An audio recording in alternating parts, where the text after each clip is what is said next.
Okay, that's fine. Let me do, first I have to say share screen, and I'm sharing the screen. And so now they're not married yet. She's at home, and oh, here's Carol Goldsmith. How nice. And she's home. She's alone at home in her bed. So, okay, so Lori, why don't you read? At night in my bed, I longed for my only love. I sought him, but I did not find him. I must rise and go around the city, in the markets and in the streets. I will seek the one I love. I sought him everywhere, but could not find him. Okay, so what's happening here? What's happening here in this story? Would you say? Anybody? He's not there.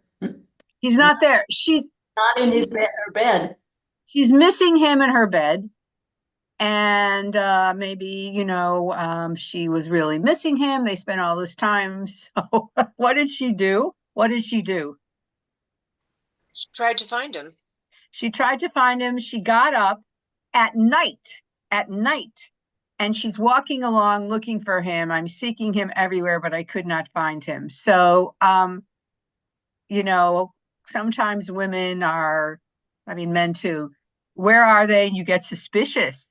Are they out with somebody else? Are they with somebody? Where are they? I want to know where they are. It's like insecure. This is the insecurity. Okay, one more, Lori.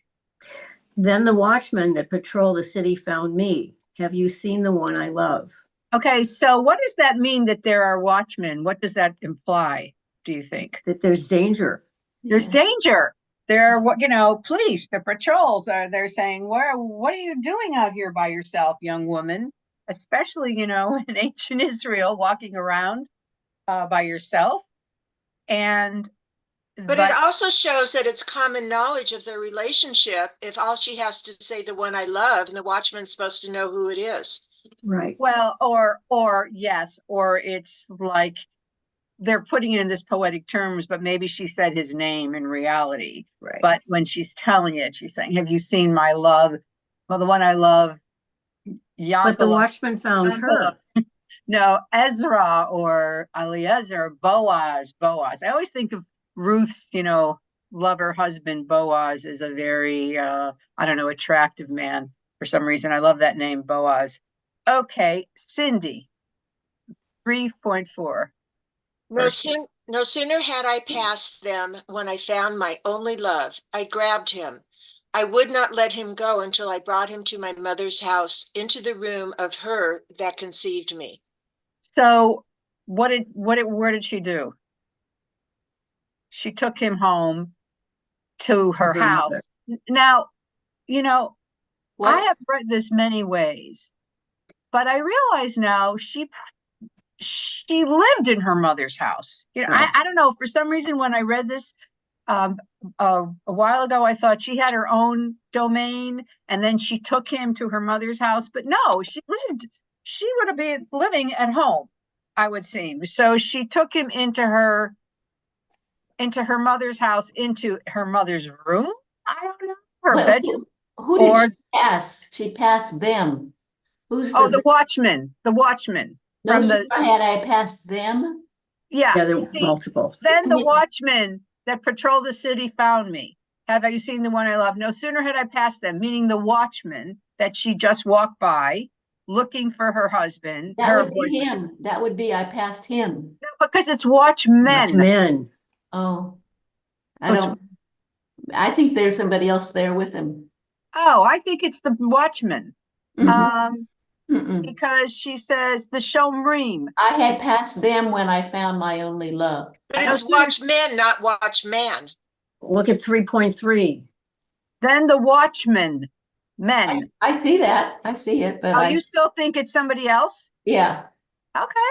Well, that's fine, because I love that. But then she said, I took him to my mother's house. I took him home to the room of her that conceived me. So is that her mother's room? Sounds like it. And was her mother, okay, we could speculate. Was her mother still alive? Because she never mentions her mother again, I don't think. But did she live with her brothers? and that was her mother's room, and she took him into there. I mean, she Maybe talks it was about a small house and they shared a room. That conceived me. maybe they shared a room. That's right. It could be a small house, but she took him into the room of her that conceived me. Does that suggest anything? I mean, I'm just every time I read this, I see new things. Do you think it means she also wanted to conceive in that room? Yeah, I That think she so. wanted to get pregnant? That Mhm. she Could was be. looking for that? Or this is a room of, yes, Lori? I Is it- think it does. I think she is wanting to conceive. Conceive, or it's a room of love, Mhm. where beautiful things happen in that room, where my parents made passionate love, and now we're making passionate love. I mean, there's And so maybe it's a many. little superstitious that she thinks that if she brings him to that room that she will conceive. Yeah, I mean, it's pretty interesting that she took him into the room and that she describes as where I was born in this room, and I want you to be here. This is where I started, where I was Until I came brought into the him world. There's so to the many house levels of to the room poetic meaning or possibilities. conceived Uh, me. Does anybody else have anything they want to add? Would not let him go. I was thinking also that it's not just that sort of where she was conceived, but just on a very practical level, wouldn't that room of her married mother have a bigger, better bed to seduce him in? Yes, I think you're right. I mean, and also it's a place of almost sanctuary in a way, right? Like a holy sort of place because it's where she was conceived out of love.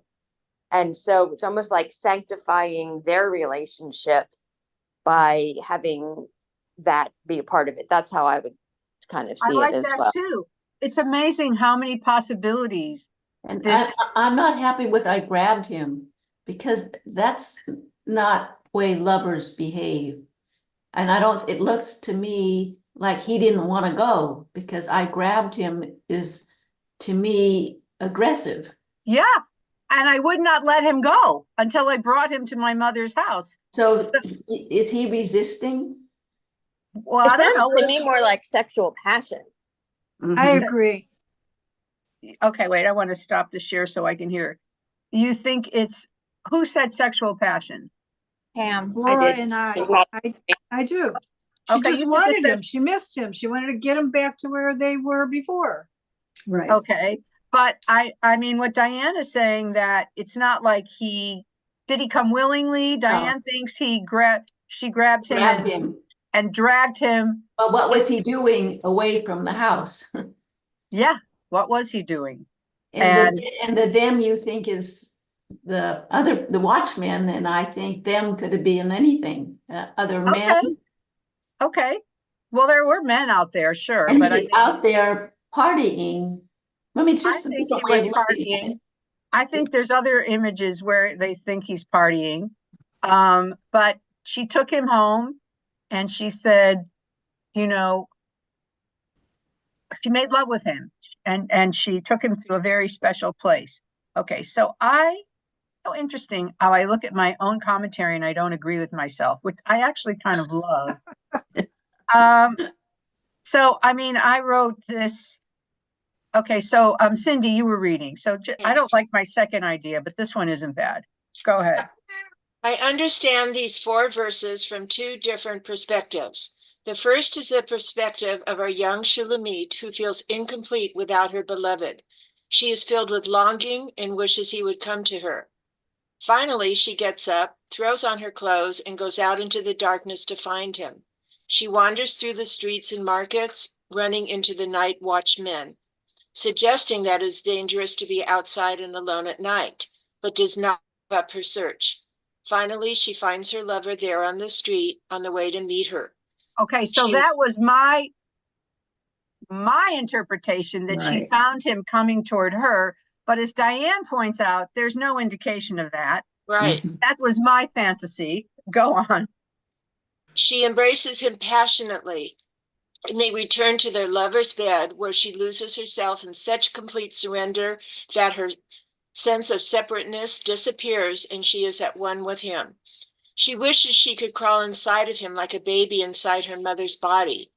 This is no you. There is no you. There is no me. There is only us. Okay, so I don't know if that's right, actually, which I love. I love that we How old is she? she's What, probably like 17 or 12? 18. I Oh, don't think that she's old? 12. 15, 16, I don't know. The thing is, well, first of all, I just want to say about text is so great is that the text stays the same, but we change. And Mhm. so as we change, the text changes for us. Bonnie, are you raising your hand? No, I'm just shaking my head in agreement. Oh, okay. So the other thing is, do you think it's okay for a woman to go out and search for her love? I mean, she didn't wait for him to come to her. She went out and went looking for him. So what do you think about that behavior? No, Diane, you don't like that. I don't think it works. You don't think it works. I think the man has to be aggressive and not the woman. Okay. Any other thoughts about that? I think then it was not appropriate. Now it seems like anything goes. Okay. But don't forget their history so far. Well, that's what I'm saying is then I don't think it was appropriate, but if she was desperate or she wanted somebody really badly, I think that's how she felt she had to get him. She had to get him. And don't forget they'd already been lovers. This is not Right. like, yeah. Well, she had to get him back. Okay. Or she didn't know where he was. She was sometimes, you know, we think something that's not true. We think, oh, he didn't call immediately. He doesn't like us. And then he calls a couple days later and you go, oh, it was all in my mind. So, Right. But what does anybody else have an opinion about? Is it all right to go and seek your lover? Or do you always have to wait for the lover to call you or find you? I think it kind of really depends because the image I have of this is a woman who gets up in the night, is, looking for sex. She wants it with this one particular person. So she dresses in a certain way. She, if you elaborate a little bit with that sort of thing, then, she might grab him, but it might be a grab of passion. Yeah. And you end up with this, like, the grabbing and the passionate way that she does that entices him back to the bedroom, that sort of thing. I don't think it has to necessarily be that she was like a scolding, nagging wife of many years whose husband is out corralling at the bars and she's mad. So she goes and, has an embarrassing scene at the bar, which, you can imagine that scene as well.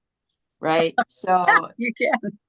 And there's actually a scene coming up where he is at the tavern. They call it the tavern. I want to just look at one Hebrew word here. I'm curious if the word for grab, what it is in Hebrew. Hold on. If it's actually grab or if it's achaztiv. Achaztiv. Yeah, I took hold of him. That's what it means. I took hold of him. So yeah, okay. So grabbing implies involuntary. Oh, wait, I'm muting. you're on two things now. Grabbing, I think it's like I grasped him, I clung to him, I hugged him, I held him, I pulled him into my embrace. It could also be like, oh, I found you. It doesn't mean she seems a little insecure and maybe neurotic. So Right. okay, so now we have Insecure. didn't we have this before? That this is again similar. This is the wise woman I call the narrator reading this thing. Okay, Bonnie, can you read, Bonnie? Yeah, I can. Where are we though? Wait. Daughters of Jerusalem. Okay. Daughters of Jerusalem, swear to me by the gazelles, by the deer of the field, that you will never awaken love until it is ripe. Okay, Again, so you shouldn't. Okay, but now I wonder. Yeah. Okay, so let's say it is the narrator, the chorus, the wise woman giving advice. Do you think she's ripe? Is she ready for love? Is she ready? This young woman? Sounds like it. She's ready for something. Ready for physical love, but emotionally she right. seems kind of shaky. That's right. I Me think too. she's going to grow into this, but she's kind of shaky. Because if you're so nervous that you can't even stay home for one night because he So didn't she's insecure. She's young. insecure. Could have been her first lover, and she's insecure. She's insecure, and this wise woman, this narrator, is saying, you know, you need to be ready because it's a huge event. Okay, so now, because continue, who is it? Bonnie, right? Wait, where are we? Who is that rising from the wilderness? Oh, sorry about that. Okay. Who is that rising from the wilderness like a pillar of smoke, fragrant with myrrh and incense from the powders of the merchant? Okay, so read what I wrote. And this, if you don't agree, I say again, this is like the chorus or, oh, actually, I feel like now we've jumped to another section of the story. And it's possible that this thing, now I'm looking at it as well, is that this is like the introduction to the wedding, because a wedding is about to appear. And maybe like, don't get married, don't be in love. She took him home. I don't know, they got engaged, they're getting married. So the wise woman saying, now don't get married or don't jump into love until you're ready. And now suddenly we're seeing this incredible wedding, this wedding party happening. And who is rising from the pillar of smoke? Okay, so now here is what it says. Let's keep reading, Bonnie. Okay, here comes the litter of Solomon. 60 warriors surround it, the bravest men of Israel. All of them are armed with swords, each of them skilled in warfare, each with his sword on his thigh against the terror of the night. Okay, so here comes the groom. He's in a litter. Now, literally it says Solomon, though I wanted to say it's like Solomon, like a king, the litter of Solomon. It's not Solomon, but it's right. A magnificent, pelican. That's one of those things like you carry it on your shoulders and the person sits in it, pelican, Palaquin. And he's surrounded by warriors, but it does seem very, very regal and royal. Okay, read the interpretation. Me? Okay. Yeah. The daughters of Jerusalem describe the magnificent wedding ceremony of the Shulamite and her beloved. First, here comes the groom, as kingly as Solomon, escorted by the bravest young men of Israel. Perhaps they carry him on a palanquin, or it may be a figure of speech, but the majestic procession looks like a platoon. A platoon, yeah. A platoon. Gallant warriors marching towards, fearless and able to combat any danger that might appear in the night. So here comes the groom. Okay. And all right, Pamela, why don't you read? King Solomon made himself a pavilion from the cedars of Lebanon. He made its columns of silver, its cushions of gold, its couches purple linen, and the daughters of Jerusalem inlaid it with love. O daughters of Zion, come out and gaze upon King Solomon, with the crown his mother gave him on his wedding day, the day his heart's rejoicing. Okay, so is it Solomon? They're calling him King Solomon? They do say Shlomo, Hamelech Shlomo, the king, that he made this beautiful wedding ceremony, and couches and cushions and whatever, and it was all for his bride. And his mother gave him this crown on his wedding day, which could be a garland of flowers. You know what I mean? This could be a pastoral image, or it could be literally King Solomon. So what I did not think it was King Solomon, but now I don't know. What do you think? It's confusing. It is confusing. It is confusing. And why would he marry this shepherd girl? So I wonder, I think of him as like King Solomon. To her, he's King Solomon, but I don't think he's literally marrying a shepherdess, because the King Solomon married princesses of all the different nations, the daughters of all the kings, in order to make alliances. And, why would the Queen of Sheba, according to history or the Torah, the Bible, his favorite was Pharaoh's daughter. That was his most beloved wife of all his wives, and he built her a huge palace, and he allowed her. I mean, we always think King Solomon was so wise. He allowed her to worship Egyptian gods there in Jerusalem, and he allowed his different pagan wives to worship their own gods. So there was like a hodgepodge of religion. And Penina's not here, but she would again talk about this time of transition between monotheism and polytheism, and how there was tolerance and there was whatever. So so what do you think? Do you think it's King Solomon, or it's a metaphor for King Solomon? And there's no right or wrong answer. Metaphor. You think I it's a think metaphor? it's a metaphor too. Why do you think so?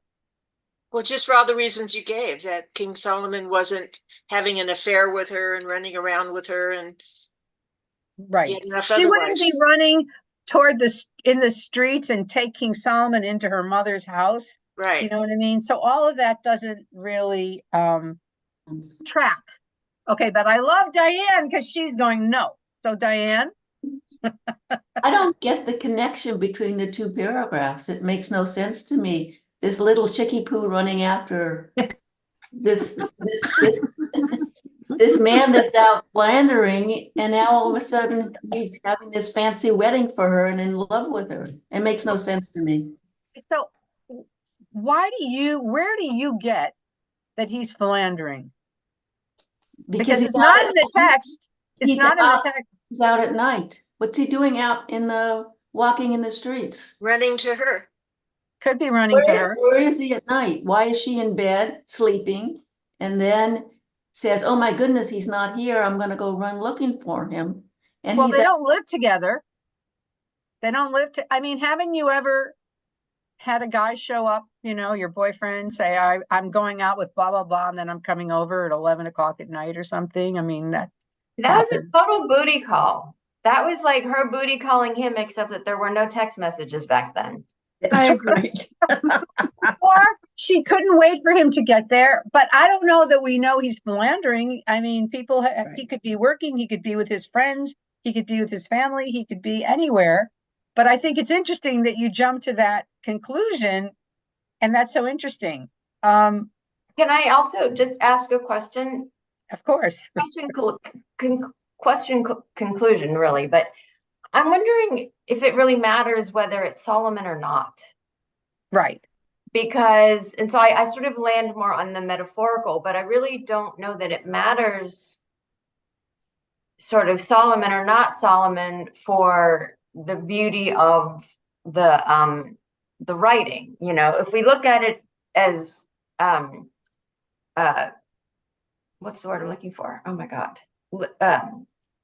Literature. Gosh, the word was not coming. It is literature for sure. If we're just looking at it as literature, we wouldn't say, oh, this has to be this. We would say Solomon, the way you say, love is a rose kind of thing, it's a simile, not a metaphor, right? So everyone is, how on your wedding day you are a queen, the bride, the Sabbath bride. We have these similes all the time.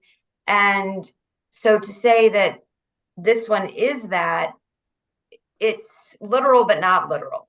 Right. Right. I agree. It's symbolic, or it's a stand-in, or it's a beautiful image that in that moment they are.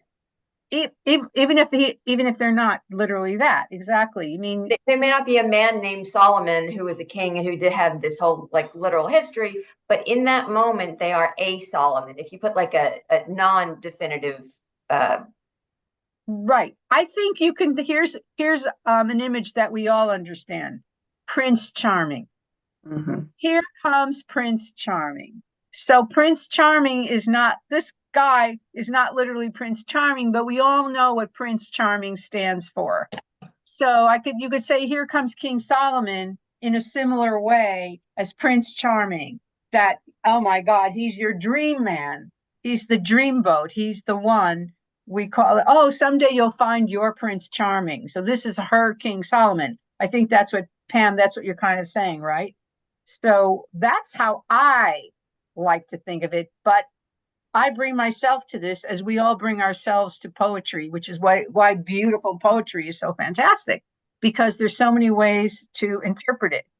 Okay, so now we're going to go, that's the end. They get married at the end of chapter 3. So now we're going to chapter 4. And it's funny, I looked at my own notes and I couldn't find these chapters. So I got this other wonderful translation for us to look at. So wait, did I do share? Yes, share.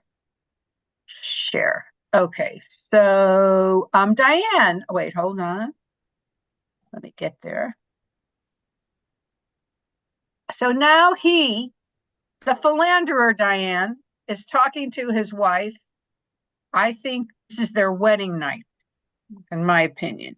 And he mainly talks. This is the one chapter where the man talks more than the woman. So go ahead, Diane. You are beautiful, my love, beautiful, with your eyes like doves behind your veil, and your hair like a flock of goats streaming down Mount Gilead. Okay, so the veil to me implies the wedding, right? Mm-hmm. I mean, because you're not veiled once you're with your husband or whatever. So what does it mean, your hair like a flock of goats streaming down Mount Gilead? What does that image imply? Does anybody have any ideas?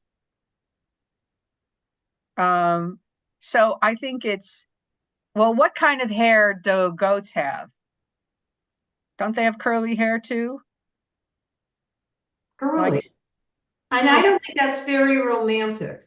well, don't forget they are both shepherds and shepherdesses. And so this is a very pastoral, rural images. And he's saying, okay, you don't like it. I think it's interesting. It's like, I see it as waves of curls going down her back. You know, that's what I see, like her head and dark. Remember she said, I am dark, but beautiful. So it's wavy black hair, you know, all the way down. Sort of wild and free also, like a flock of goats streaming down Mount Gilead. Like, you think of a flock of goats streaming, you're not thinking like nice orderly line, right? I think of it almost like a herd of cats in a way, right? They're all just sort of everywhere, loose and free and open and welcoming. And that's her hair, curly. I see that as curly, wild black hair. You know what I mean? Okay. Who is reading? Me, Diane. Okay, keep going. Your teeth are like a flock of sheep coming up from the washing. Each one has its twin. Not one goes unpaired. So what does that mean? I don't know. What'd you pretty say? teeth. Pretty They're even white. teeth. They're white, beautiful white teeth, because they're like just newly washed sheep. You know, they're pure white, and they're not crooked. They're beautiful and straight, and they match. So she has beautiful teeth. Now, I'm sure, and beautiful white teeth were a commodity, because not everybody, you know, it's totally random if you're going to be born with nice teeth, and you can't do anything about it in the ancient world. Those are your teeth. So you have beautiful black flowing curly hair. You have dazzling white teeth, he's saying. Okay, continue. I mean, she's looking good. Your lips are like a scarlet thread, and your mouth is lovely. So you have red lips, beautiful red lips, beautiful mouth. Oh, she does have a veil on. Yeah. It says that earlier. I thought you said they go to sleep without a veil. No, this is their wedding. This is at her wedding. Well, what's up here, it's behind your veil. Yeah, your eyes are like doves behind I your thought you said she took her veil off when she No, went. I said she will, not yet. This is like he's looking at her at maybe they're standing in front of under the chuppah or whatever, but he's looking at her. She still has her veil on. Yes. Okay. Your cheeks. Her cheeks behind your veil are pomegranate halves. Oh, so they're like high cheekbones. You know what I mean? High, beautiful cheekbones. Your neck is like the Tower of David, built as an armory, hung round with 1,000 shields, all the shields of warriors. So what do you think that means? Whoops, I don't know what this is here. Your neck is Anybody. David built as an arm. Wearing a necklace, jeweled. Right. I think so too.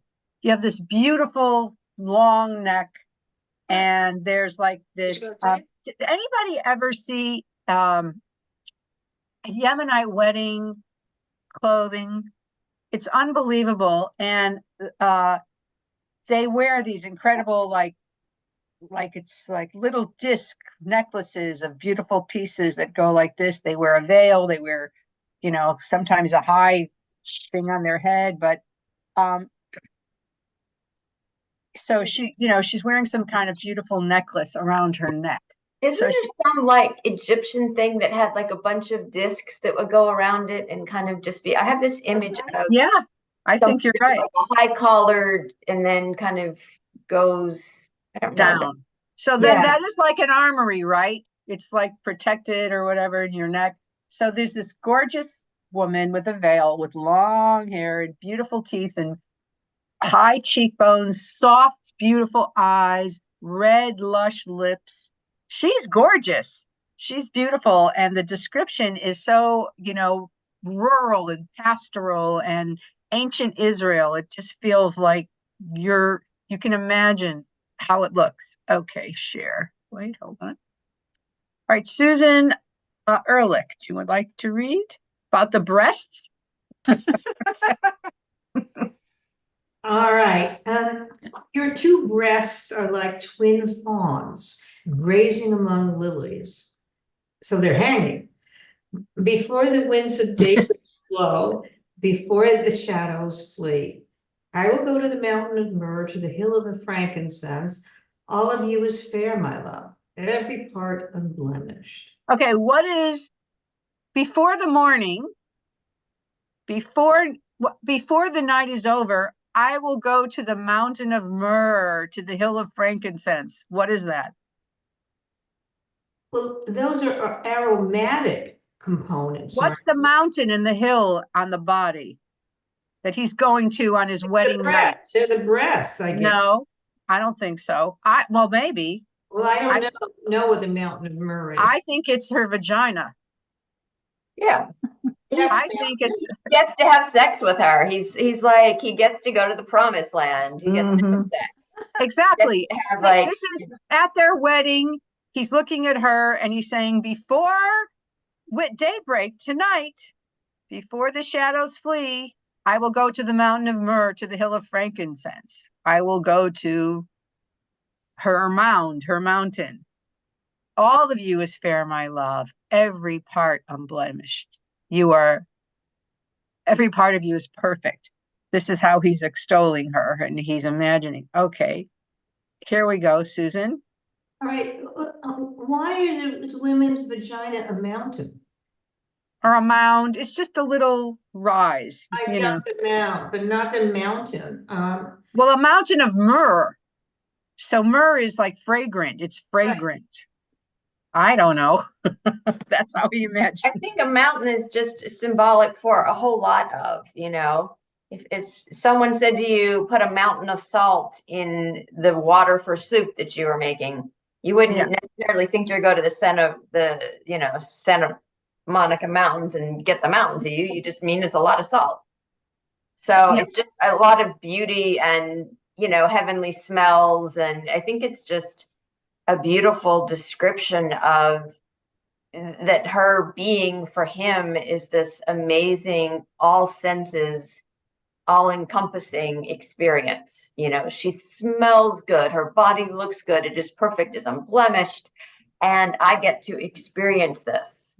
Yes. And to go to the mountain is sort of like to be near God, Yeah. And of course the rabbis would say they're talking about Sinai or something. Because they have to make this about, religion, but it isn't. Okay, Susan, one more. Come with me from Lebanon. From Lebanon, my bride, with me. See, they're married. This is their wedding ceremony. Right. Come down from Amana's heights, from Seir and Hermon.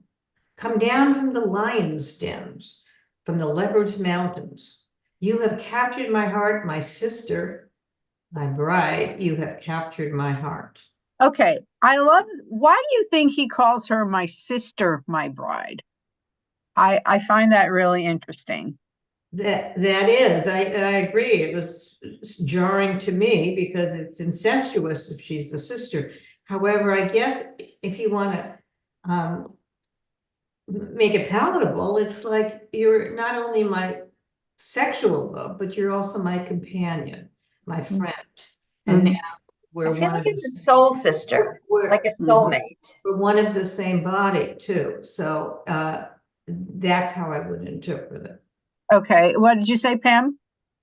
I was just thinking sort of like a soulmate, like a soul sister, you know. But I think in modern terms it would say my lover, my friend, that sort of thing, like lover, friend, He's bride. going to. He does say that later. He calls her my friend, my dove, my sister. But you know, it also could be that they're from the same ethnic tribe, right? Because there were other groups that they were living amongst. And so if someone's your sister, you're from, it's almost like saying, oh, they're also a member of worship of our temple, and I'm marrying someone within the temple or someone from my little enclave group. I would Right. Or And that town. this was in Jerusalem or near outside of Jerusalem. So, we're all from the tribe of Judah. You're right. There are other, so there's a kinship suggestion, spiritual kinship, psychological kinship, and maybe ethnic kinship as well. I don't think he literally means she's his sister because they're very different, but I love you. You're family now. You know what I mean? So we're one. Any other thoughts about why he calls her his sister? Okay. So By the way, I don't think they could literally be sisters, because when we go back, if it's the same person, she said she brought him into her bed where she was born, not to where exactly. like we each were born or something like that. And she talks about her brothers earlier and how they used her and they made her work for them. So yeah, not literally a sister. Okay. Okay. Merle, do you want to read? With a glance from your eyes, with one coil of your necklace, how sweet is your love, my sister, my bride. Much better than wine, the scent of your perfumes, better than all other spices. Sweetness falls from your lips, my bride. Honey and milk are under your tongue, and the scent of your clothes. In the scent of Lebanon. Is the scent of Lebanon. Oh, is the scent of Lebanon. And then okay, so let's stop. So I think there's like a message, because I also thought, when I wrote my thesis about this, it was about how to be appealing to your lover. And yes, he has to find you beautiful, but I love this idea that he says sweetness falls from your lips. You're kind, you're loving, you're a sweet person to him. And calling him my sister means, I feel like means, also like I can count on you. You are with me. We are, a team, like a brother and sister, like they stick up for each other and whatever. You're not literally my sister, but you're my bride, but you're my friend. You're my exactly companion, and you're sweet talking. And then, of course, you're sweet smelling and you're sweet looking. And what I think it's also what is the message for men, how to treat women in this poetry, do you think? How to keep your wife happy or keep your, what would you say is the message here? No, I think pretty straightforward. It says, treat them like a goddess. Exactly. I mean, compliment them. Well, that and compliments. Yeah. Compliments, appreciation, Susan, wait, did you have your hand up, Susan?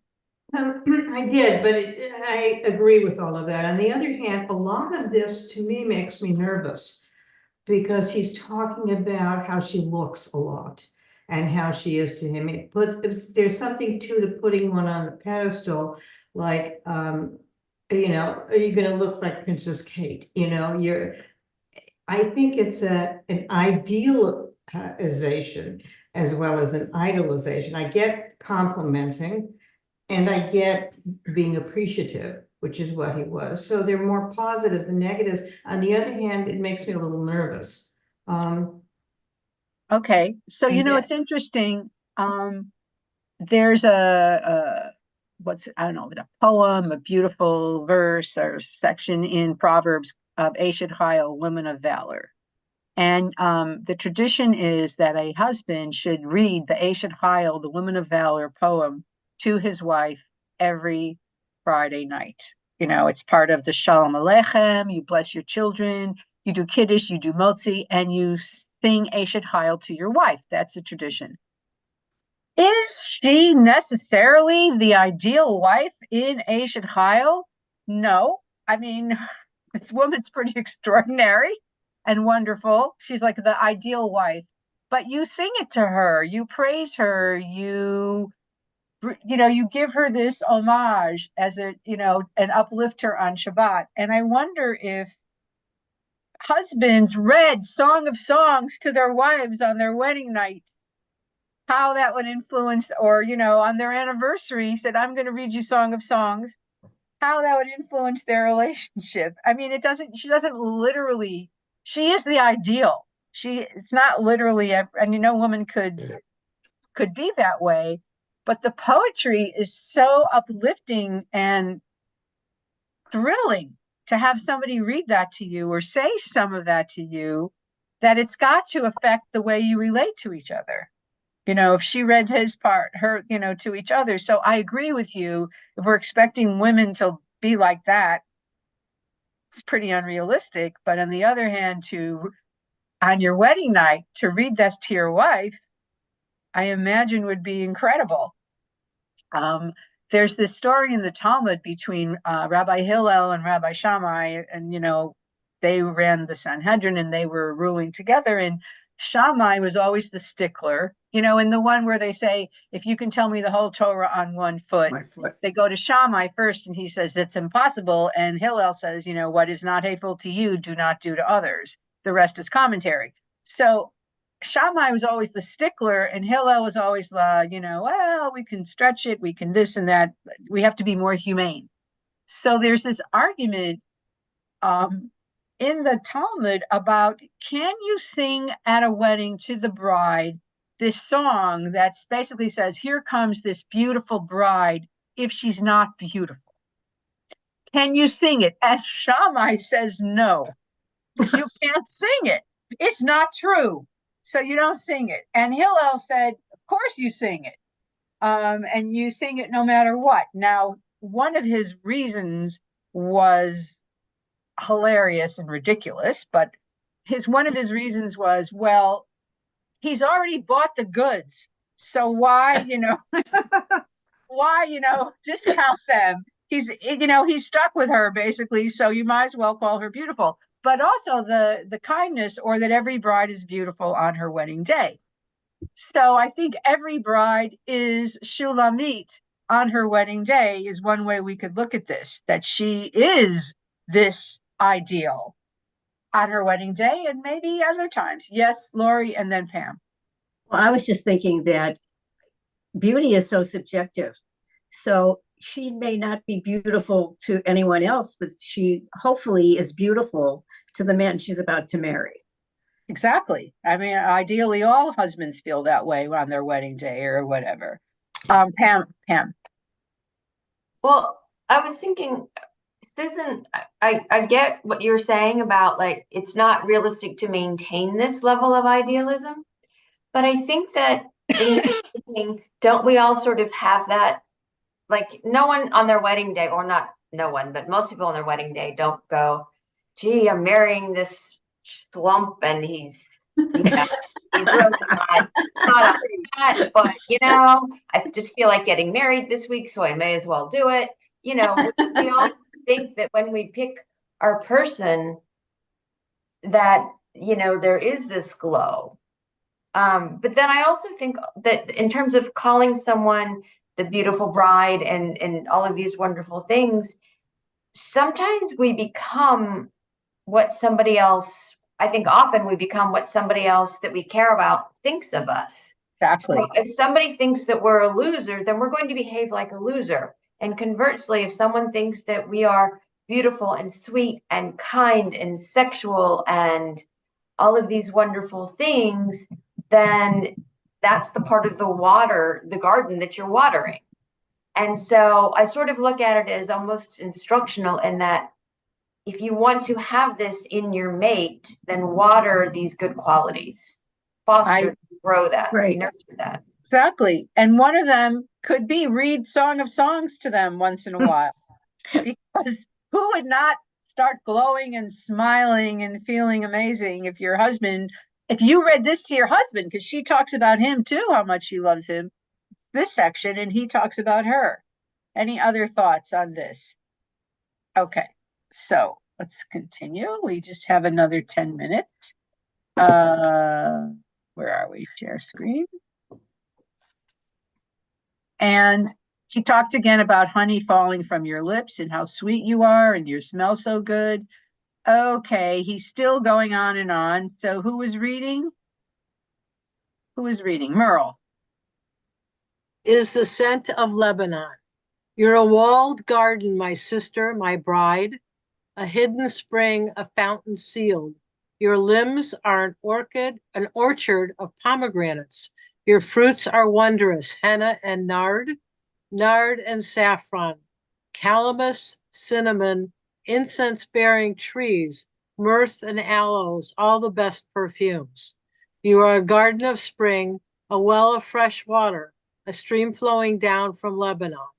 So he's just going on again about what do you think a walled garden, my sister, my bride, a hidden spring, a fountain sealed. What do you think what does that mean, a walled garden? Well, it can't go on forever and ever.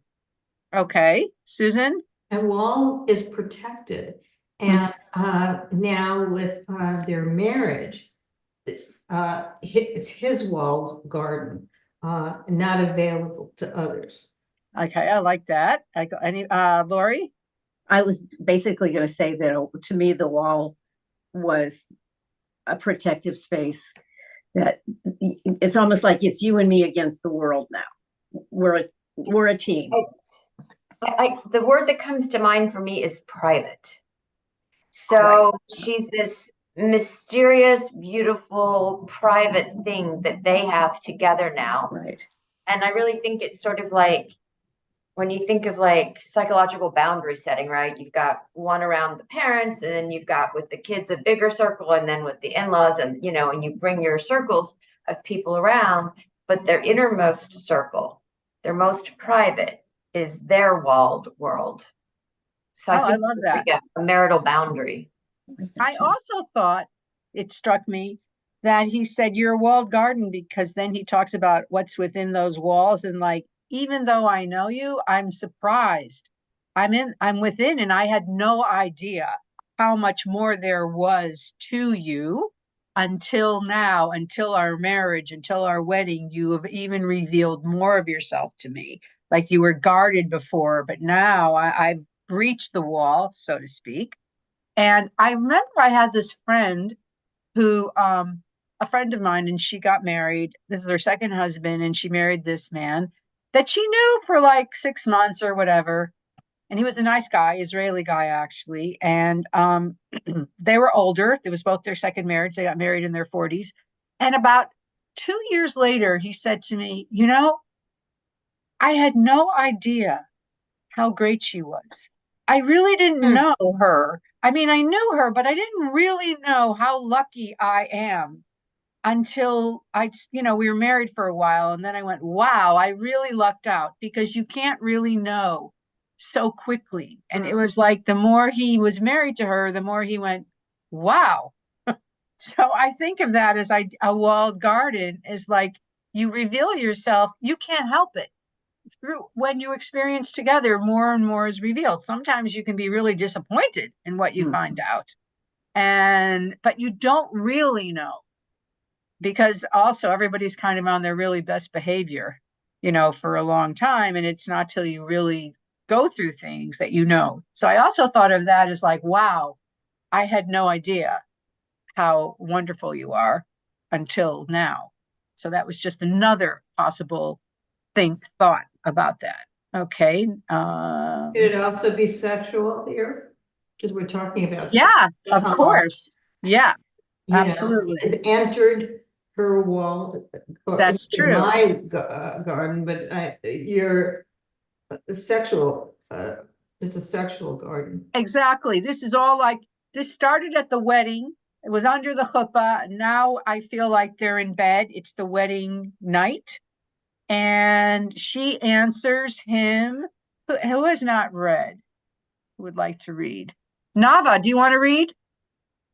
This is Nava Becker. She works at the temple with Karsh. Would you like to read Shulamit here? Sure. Awake, north wind, come, south wind, blow up my garden and let its perfume spread. Let my beloved enter his garden and taste its finest fruits. So she's basically saying, come on in, honey. Let's make love. And he says, Nava, why don't you just finish this? I have entered my garden, my sister, my bride. I have gathered my myrrh and my spices. I have eaten my honey and my honeycomb. I have drunk my wine and my milk. Eat, lovers, and drink. Get drunk with love. Oh, it's so beautiful. It is. Yeah, who wanted to say something? I'm sorry. This is like, she's saying, come in and take me, and he's saying I am, and it's amazing. And then like the final thought is lovers, eat and drink with love, get drunk with love. It's such a beautiful chapter of the love between the newlyweds. And things change. I see a narrative in some people say these are just like 7 distinct poems. Each one stands on its own. But I really see, I found a narrative thread. Like they meet, they fall in love, or they have a night of passion, then they separate, then they get back together, then they get married. Now they're on their wedding night. And next time that we look at the next, there's 5, 6, and 7. There's a little strife that happens in their marriage that they have to resolve. So it's not all perfect. So I found that I saw strife, and I think it's interesting. I think you will too. And so how do you feel reading this poetry? Like, we have 4 minutes left. I'm just curious, what effect does this poetry have on you? Come on, there's some effect. Okay, so I think that this man saying these beautiful things about this woman enhances us as women, because we like to be cherished. We like to be admired. We want to think that somebody sees us in this beautiful light and beautiful way. And we take it on, I think, sometimes, some of us that are insecure, and to have somebody think that much of you, I think is a blessing. Yeah, I agree with you. What else? How else does it make you feel? I think it's enlightening that men can be this way, or some men can be that can communicate this way. Yes, I mean, we see, we don't see it that often. We see it in Shakespeare, in like Romeo and Juliet or something. We see the ability to express these kind of deep, sensual and emotional feelings from a man, but it's not that common. I agree with you. Right. Lori? I was just thinking, as we were reading, I was thinking, if this young bride is at all insecure, what this must be doing to her self-confidence, to be cherished like that, and to have somebody express it in the way that it's expressed in this passage. I just think it would be amazing. It would be amazing. What do you think about the fact that this is in the Bible? This is in the Tanakh. Susan? Well, you're not going to like this. I like anything you say. I just remember from experience when I was younger, I had a boyfriend who would talk in these kind of words to me. And I thought, get real, I didn't want all these metaphors and similes like this and like that in the poetry. I wanted a real reality. Now, sure, it's nice to be liked, but I didn't go for it. And this, I liked him a lot, but I didn't, I thought, in fact, it was even towards marriage, but I thought, I'm not gonna be, I don't want all these similes about me. I want someone who will help with the dishes, and help with the house, which is what I got, but no metaphors, It was too poetic, too mushy for you, too mushy. What? Too mushy for you. Too merchant? Mushy. Mushy with all of this poetry. And then I think it's interesting that it's in the Bible.